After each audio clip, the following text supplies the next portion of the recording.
자, 여러분 주보를 모두 봐주세요. 주보. 뉴시티 교리문답 제6문입니다. 뉴시티 교리문답 6문.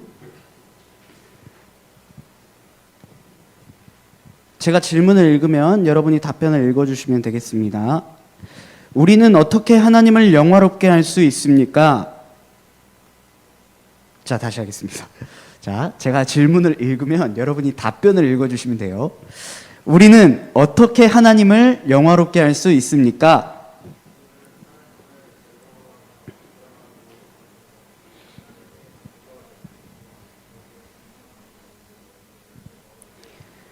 네, 아멘. 오늘은 신명기 10장의 말씀 그리고 뉴시티 교리문답 6문의 내용을 함께 살펴봄으로써 우리가 어떻게 하나님을 영화롭게 할 수 있는가 그거를 살펴보도록 하겠습니다.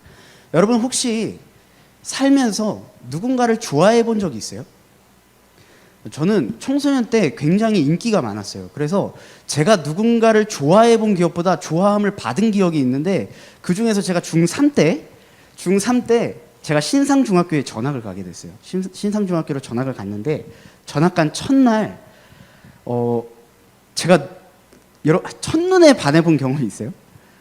제가 중3 때 전학을 갔는데 첫눈에 반한다는 게 뭔지 그때 경험했어요. 제가 이렇게 들어가서 제가 맨 뒤에 이렇게 앉아 있었는데 어떤 학생이 맨 앞에 앉아 있는 거예요. 머리가 긴 학생이었는데 그 학생이 뒤에 친구랑 얘기할 게 있었나 봐요. 그래서 긴 머리를 가진 학생이 찰랑거리면서 이렇게 뒤를 돌아보는데 제가 본 거예요. 그때 딱 그 찰나의 순간을.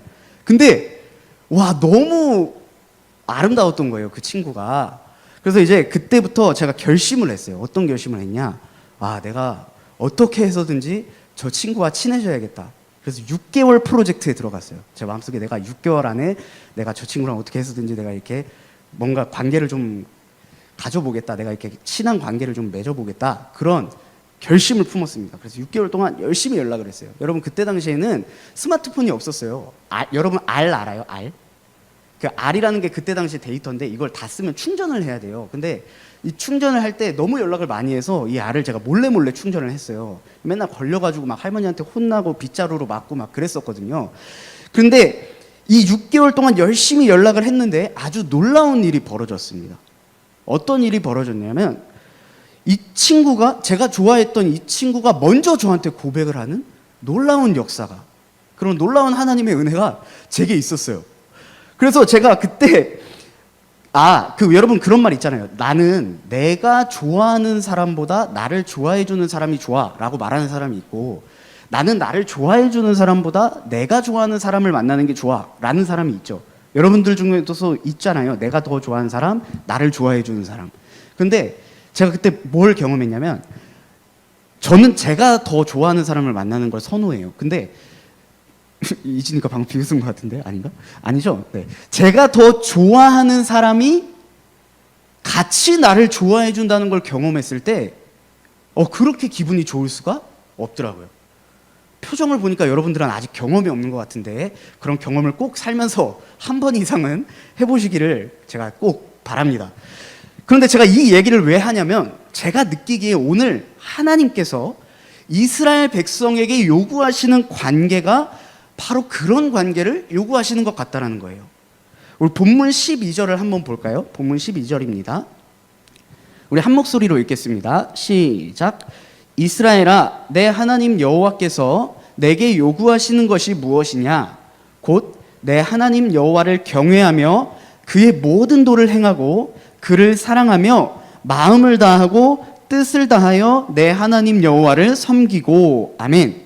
하나님께서는 이스라엘 백성들에게 하나님을 경외하여 하나님의 말씀을 따라 행하고, 모든 말씀을 따라 행하고 하나님을 사랑하고 모든 것을 다해 하나님 당신을 섬길 것을 요구하신다라는 거예요. 여러분, 12절을 지난주 창세기 1장 우리 반복되는 표현 찾아서 읽었잖아요. 저 12절 짧은 한 절이니까 여러분 한번 보실래요? 반복되는 표현이 있어요. 이 짧은 한 구절에서 반복되는 표현이 있어요. 한번 보세요.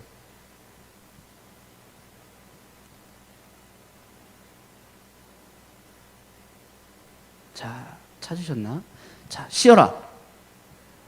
어떤 표현이 반복되니? 좋아요. 근데 조금 더 구체적으로 한번 뭐라고요? 그 앞에 또 뭐가 있죠? 아, 좋습니다. 제가 좀 이따 간식 챙겨줄게요. 내 하나님 여호와라는 말이 반복돼요. 몇 번 반복돼요? 3번이나 반복되죠.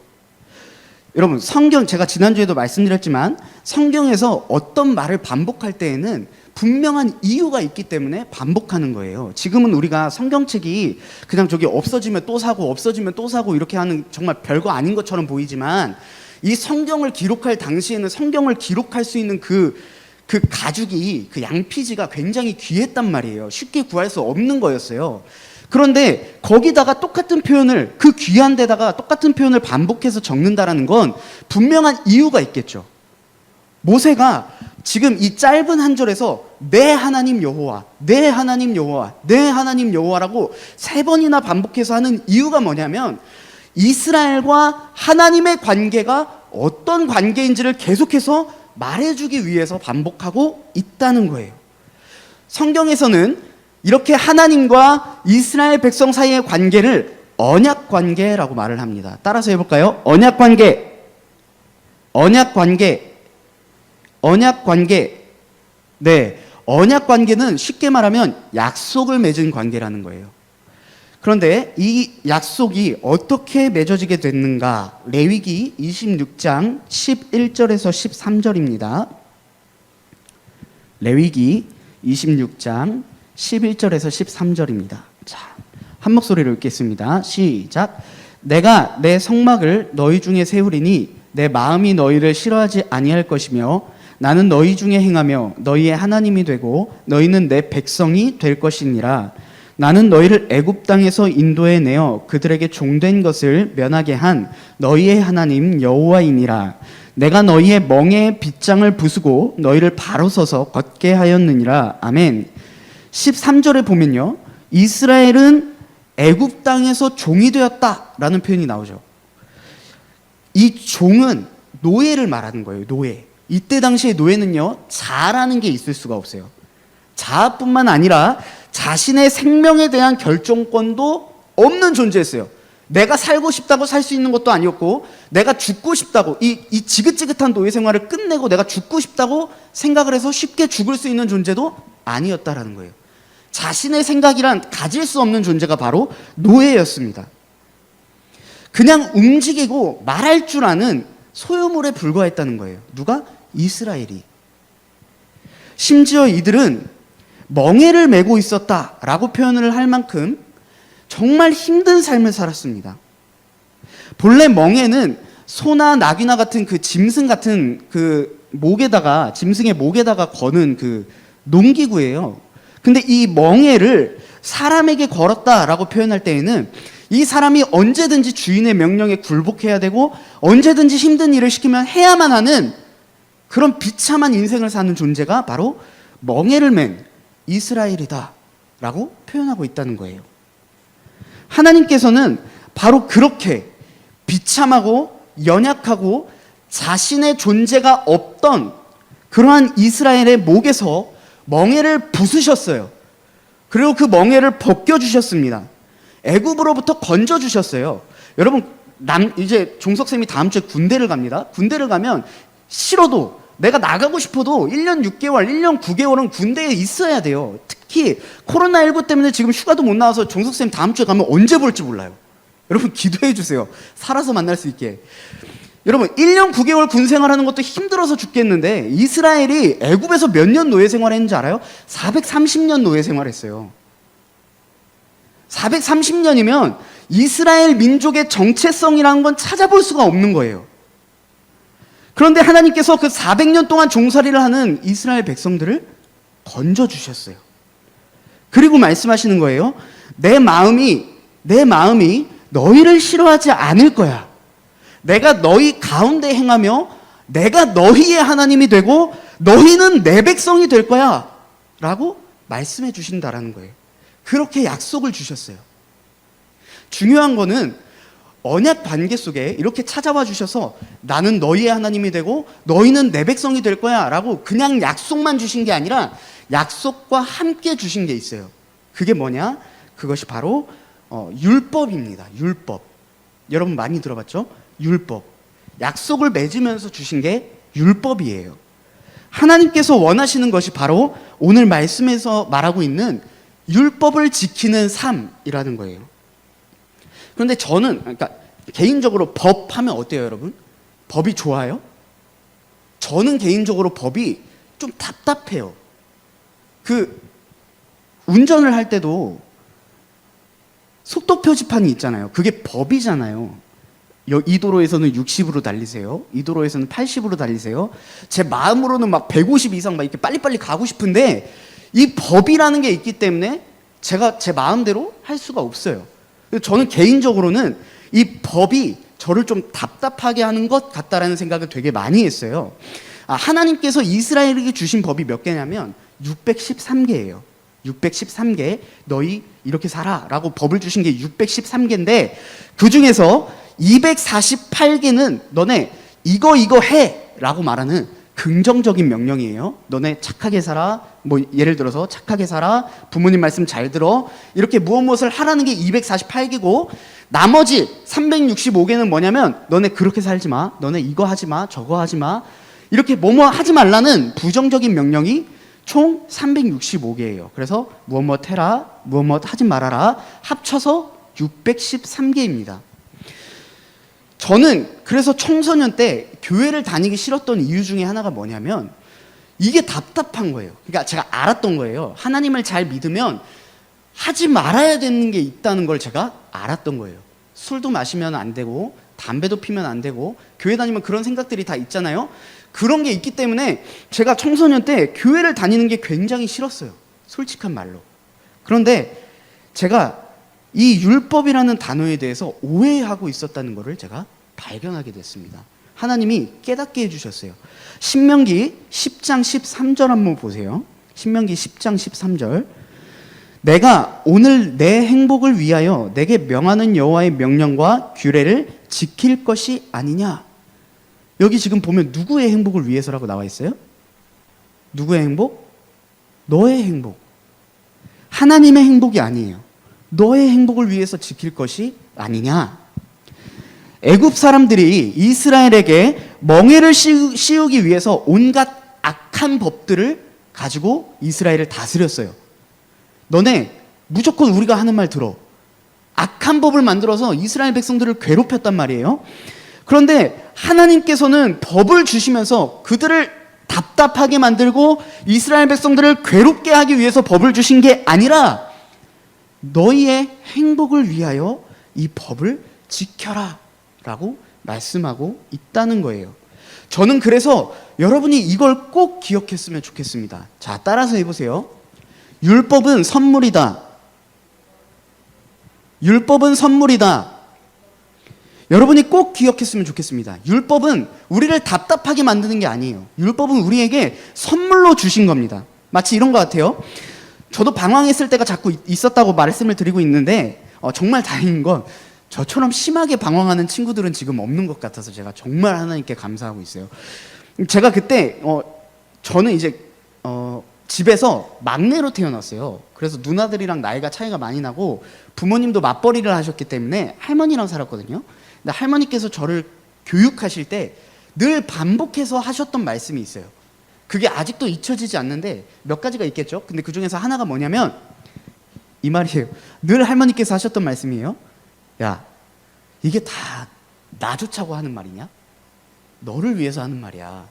이 말씀을 늘 하셨어요. 잔소리를 하시고 뭐 때리시고 그 다음에 늘 이 말씀을 하셨어요. 야, 다 나 좋자고 하는 거냐? 다 너 좋으라고 하는 거야. 여러분, 근데 그때 그 말이 왜 그렇게 듣기 싫었는지 모릅니다. 뭐가 다 나를 위해서라는 거야? 내 귀에는 듣기 싫은 잔소리인데 왜 자꾸 뭐가 그렇게 다 날 위해서야? 여러분, 그런 경험 없어요? 저는 어렸을 때 반항 심리가 굉장히 심했기 때문에 저한테 아무리 좋은 말을 해줘도 그게 다 잔소리처럼 들렸거든요. 그런데 그게 그렇게 오래되지 않았는데, 그때가 그렇게 오래되지 않았는데 그 몇 살 조금 더 먹었다고 그때 할머니가 제게 했던 말씀들을 떠올려 보면 진짜 모두 토씨 하나 빼먹지 않고 다 저를 위해 하신 말씀이었어요. 정말 할머니 자신 좋으라고 하신 말씀이 아니라 저 좀 사람답게 살라고, 저 좀 훌륭한 사람이 되라고 그렇게 해주시는 좋은 말씀들이었던 거예요.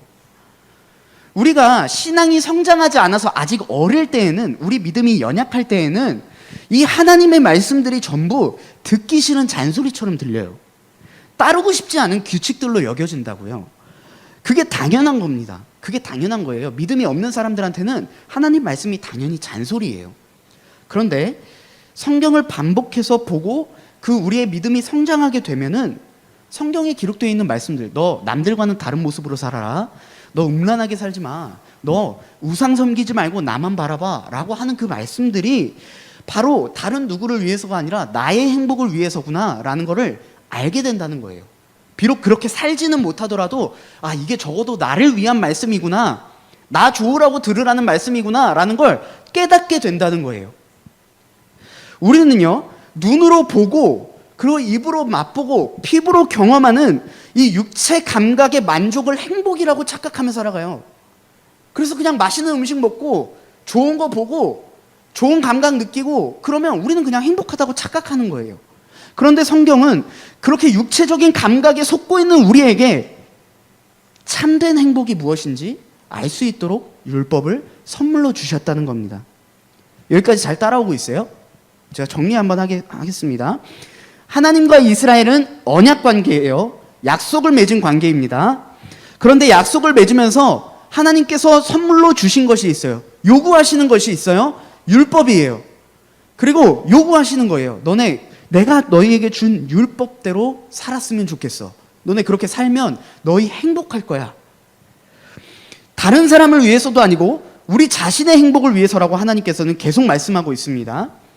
이 약속을 맺은 관계 속에서 우리가 또 하나 잊지 말아야 될 중요한 게 하나 있다면요, 이 약속은 하나님께서 일방적으로 찾아와 맺어주셨다라는 사실입니다.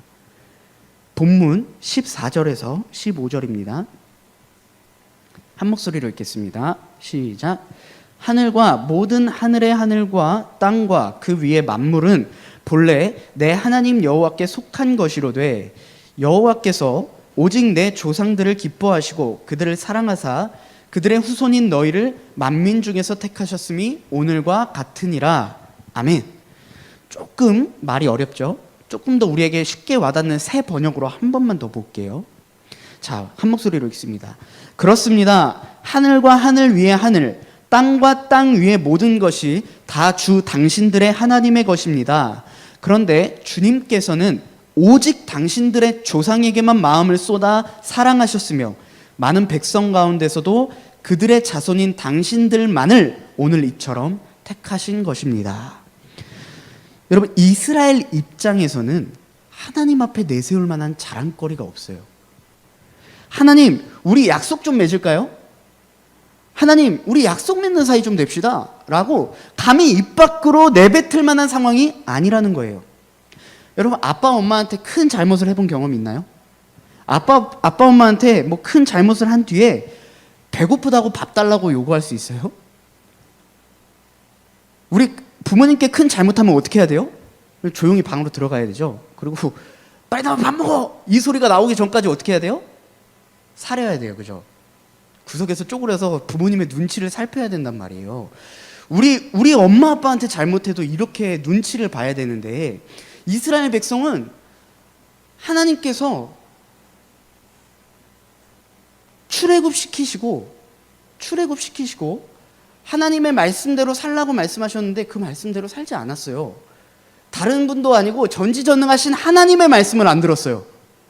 그런데 약속을 맺자고 이야기할 수 있을까요? 없어요. 그런 이스라엘 백성에게 하나님이 찾아오셨어요. 14절에 보면 하늘과 땅 위에 모든 것이 하나님의 것인데 그럼에도 불구하고 15절에 뭐라고 말씀하세요? 오직 너희들의 조상들에게만 마음을 쏟아 사랑하셨고 많은 백성 가운데에서도 그 조상의 후손인 너희들만을 택하여 사랑하셨다라고 말씀하고 있다는 겁니다. 이 사랑은 조건이 없는 사랑입니다. 그래서 저는 이 사랑을 찐 사랑이라고 표현하고 싶습니다. 신명기 7장 7절에서 8절을 보겠습니다. 새 번역입니다. 제가 읽어드릴게요. 잘 들어보세요. 주님께서 당신들을 사랑하시고 택하신 것은 당신들이 다른 민족들보다 수가 더 많아서가 아닙니다. 오히려 당신들은 모든 민족 가운데서 수가 가장 적은 민족입니다. 그런데도 주님께서는 당신들을 사랑하시기 때문에 당신들 조상에게 맹세하신 그 약속을 지키시려고 강한 손으로 당신들을 이집트 왕 바로의 손에서 건져내시고 그 종살이하던 집에서 이끌어 내어주신 것입니다.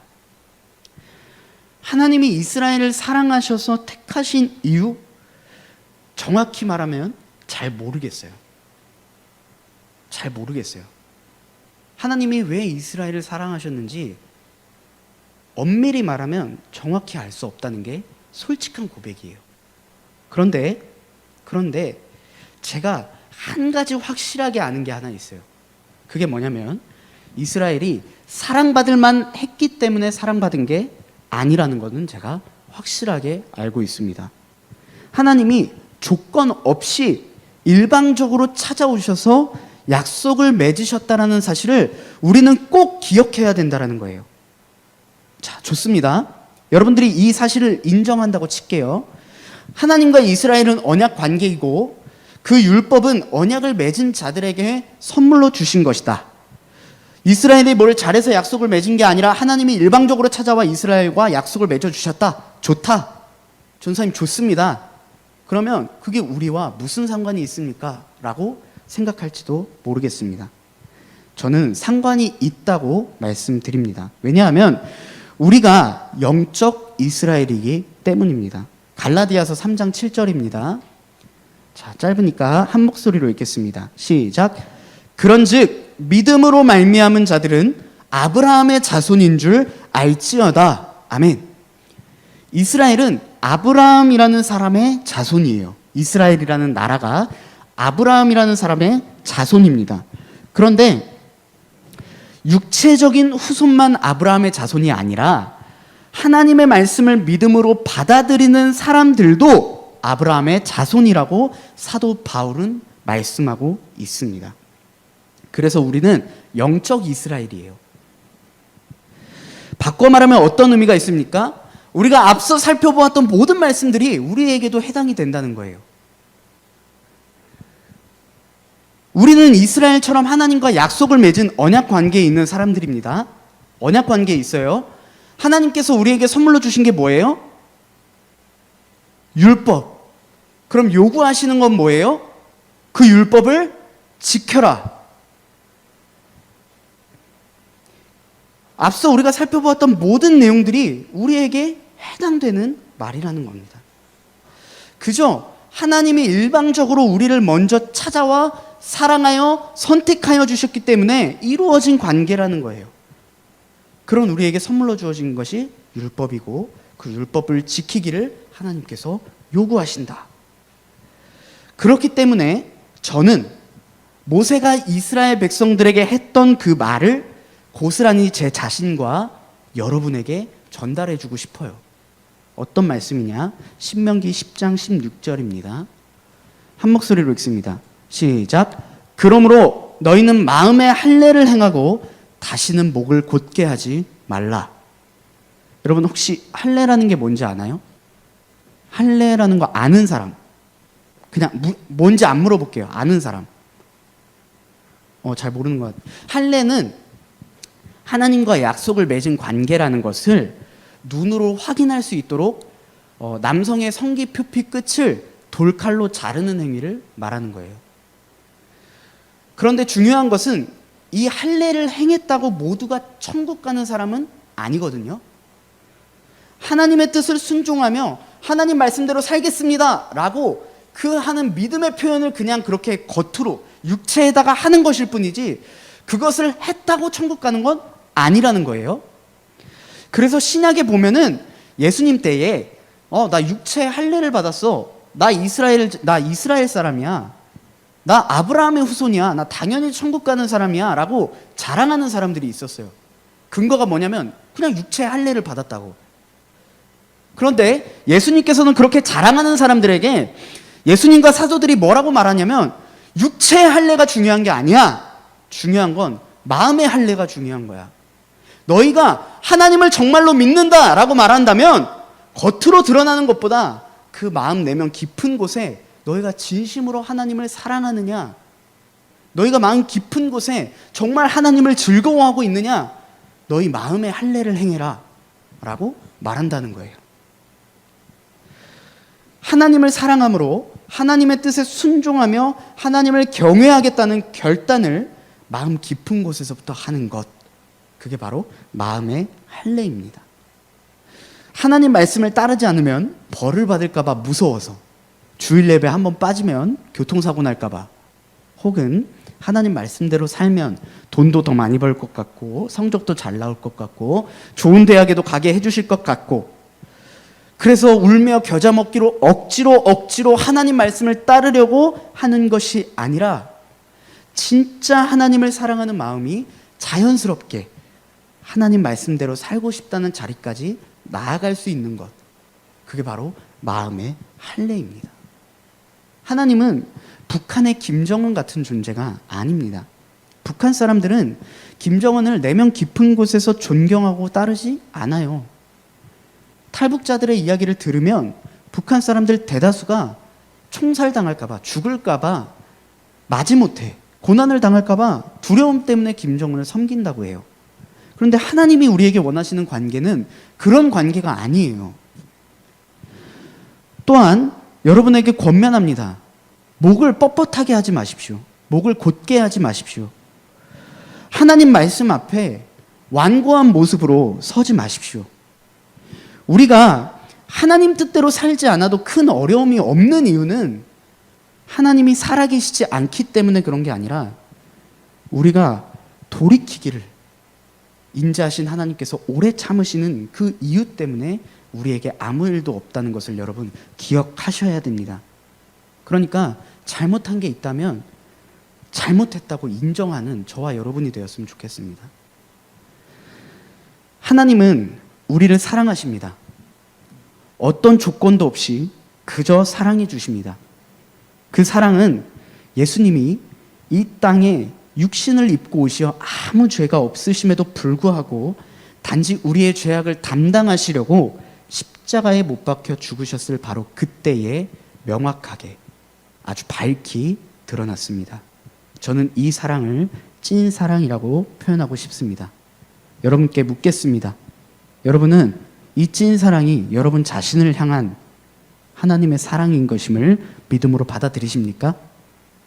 만약 이 하나님의 찐사랑을 여러분이 나의 것으로 믿음으로 받아들인다면 여러분 역시, 저 역시 하나님을 찐사랑할 수 있는 그런 사람들이 되길 원합니다. 그저 벌 주실 하나님이 무서워서, 혹은 말 잘 들으면 어떤 콩고물 떨어질까 봐 하나님을 따르는 게 아니라, 그런 이기적인 모습이 아니라 아무 자격 없이, 아무 조건 없이 우리를 사랑하여 주시는 하나님 은혜에 감사하며 그 하나님을 진심으로 사랑하기 때문에 순종하고자 노력하는 저와 여러분이 되었으면 좋겠어요.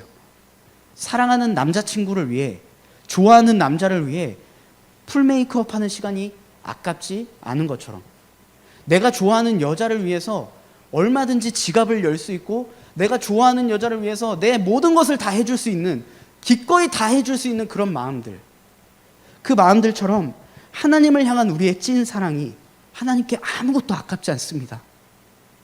내가 즐겁고 기꺼운 마음으로 하나님을 따르겠습니다 라고 고백하며 힘들어도 율법을 지키려고 노력하는 그러한 삶을 사는 저와 여러분이 되기를 간절히 소망하겠습니다.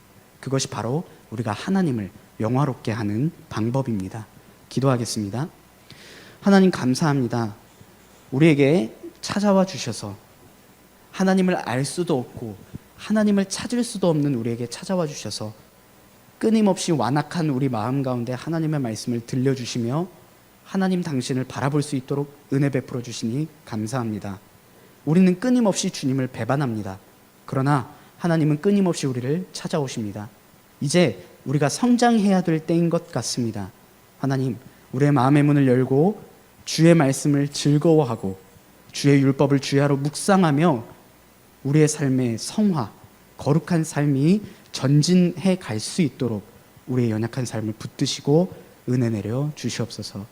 오직 하나님께 영광 돌리는 그러한 삶을 살기 원합니다. 사랑합니다. 감사합니다. 예수님의 이름으로 기도합니다. 아멘.